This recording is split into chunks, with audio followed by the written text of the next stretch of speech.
Who is the 2019 Fighter of the Year? That is the question at hand. Now, Fight of the Year, for me, is pretty easy. It's Naoya Inoue against Nonito Donaire. For me, that fight at bantamweight, the final of the Super Series tournament, in that particular weight category, it had an X factor that the likes of Taylor Prograis, Golovkin Derevyanchenko, and Spence Porter didn't really have. There was something about those other three fights that was a little bit mundane by comparison. The skill, the ups and downs, the knockdown, the broken orbital bone, and the sheer firepower for men at 118 pounds made that fight particularly eye-catching over these last 12 months. I agree with Ring Magazine giving that one Fight of the Year. What I don't fully agree with is them giving Saul Canelo Alvarez Fighter of the Year. Now, for me, there's three candidates. Manny Pacquiao, Philippine legend, recently turned 41. And yes, Canelo as well for what he's done. And then Naoya Inoue. Now, Manny Pacquiao has beaten Adrian Broner, which was at the beginning of the year, I think January, which is a trick that quite a few people have done now. He beat him convincingly, as Adrian Broner was beaten into his kind of lackadaisical shell, not a lot of energy. He's never been that great as he's moved up in the weights, a lot more stuck in the mud than Mayweather, not as talented. The whole about billions thing we can see now as the years have passed is just a boast. It's not reality. So a good win, but it's what we expected, even for as old as Pacquiao is. And it's the fact that Pacquiao is an older man now, at 41, that I think has given these wins more worth than they are actually deserving of being given. The win over Keith Thurman, fantastic. Keith Thurman unbeaten. But out of the top three welterweights, we have to admit here, he's looked vulnerable. He had that big absence, which wasn't good. Hurt to the body many times, has shown he doesn't like getting backed up or roughed up. There were clear holes in his game. So what Pacquiao did, I mean, it was a good win by any standard, but I think it's the fact that he's an older Senate now, part-time politician, part-time boxer.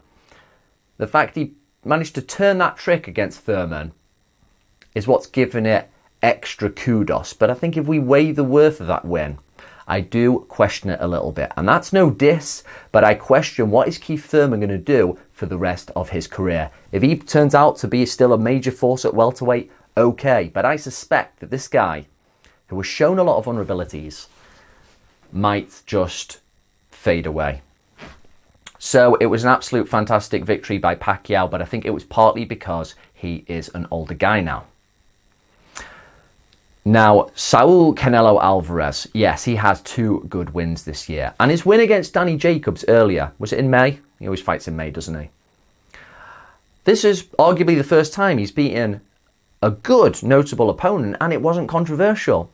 Whether it's the likes of Erislandy Lara, the Golovkin fight, usually when he fights an opponent of real distinction, he makes a meal of it, and it leaves a bitter aftertaste. This time, he definitely beat Jacobs.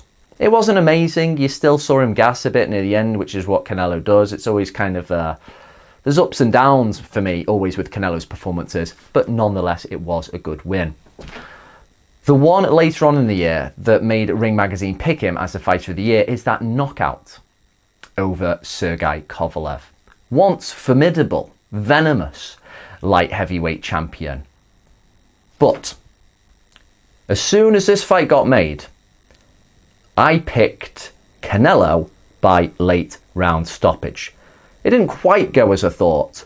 I thought it'd be body shots, I thought it'd be more dominant before the KO, but nonetheless, if I am picking a guy who has never fought 175 pounds to knock out somebody who was once formidable, that can only mean one thing. I think the guy at light heavyweight is shot.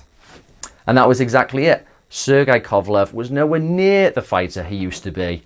I think even his performance against the likes of Anthony Yarde, even though he managed to tame him, He just looks like a guy who is running on fumes. And Canelo has weighed in as well, like because of his rehydration, loads of times at about 170, maybe even 180. He is a big guy.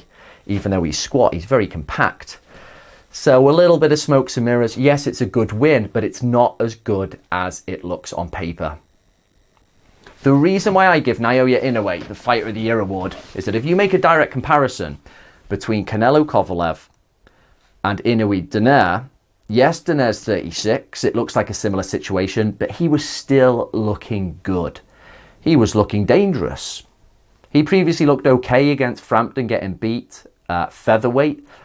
He drops down to bantamweight. There's a big concern he's going to have nothing left. And then he goes and takes out Ryan Burnett. Yeah, okay, it was a little bit controversial. He had a back injury and whatnot, and now he's retired. But he was looking good in there. You can't tell me that those body shots weren't a contributing factor in that stoppage. Then he has a good quick knockout, and he gives Inoue, venomous puncher, an absolute cracking fight, breaking his orbital bone, getting him off the floor after hellacious body shot, and continuing to fight when there's nothing left.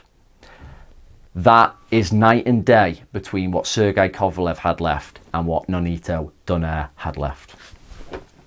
So then the other comparison we've got is comparing Danny Jacobs against Emmanuel Rodriguez in terms of wins. And I concede, yes, Danny Jacobs is a much more proven fighter at the world level. And we've got to see Emmanuel Rodriguez, I think, come back and show some form if Inoue's destruction is going to have a bit more worth. But nonetheless, Inoue absolutely demolishes him in 2 rounds. And I think Emmanuel Rodriguez isn't a bad fighter. And the difference in performance there, yeah, Canelo, it was a convincing win against Jacobs. But Monster really lived up to his name there again in that performance and blasts the Puerto Rican in 2 rounds. So all things considered, I think those 3 guys are the front runners. But Naoya Inoue, as well as being one half of the fight of the year, he is definitely the Fighter of the Year.